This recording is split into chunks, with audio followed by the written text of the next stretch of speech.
Oh yeah, got a Cooper hawk here on the telephone pole up at Fairwood, right in Renton, Washington, right across from the Rite Aid drugstore and the AutoZone auto parts store. This side of the street where she's at is the Albertsons parking lot. And this Cooper hawk has caught a pigeon or something and has ate it and is well fed. Look at the size of the crop here. We're all excited about finding this bird. I was going to head out on my route to Seuss Creek and happened to see the bird up here eating, so I got my equipment out and set up, and I was very fortunate to be able to make this movie. We're all excited about it. She's well fed and right in the middle of migration.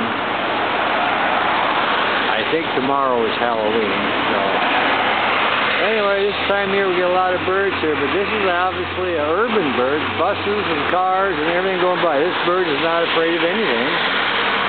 Just sitting up here on this telephone pole and all the cars and noise, it could care less. Oh yeah, yawning a little bit. These birds are so interesting. Who'd have thought you could go to the grocery store or the drugstore and bird watch? Now here comes some crows. Crows are coming wanting to dive bomb the Cooper a little bit. They want him to fly. It's diving back at him. Oh yeah, I flashed by there. This is the crow's territory, but this Cooper's not afraid of him. Well, now the crows gave up, so. Like I say, this is a Cooper hawk. It's an accipiter. It has a long tail and the short wings. And main food is birds, so. It's a very efficient hunter, and is one of the birds prized by falconers. They use for the sport of falconers. It's very swift and quick. It's good for hunting quail, so. Anyway, I think we'll call that good then.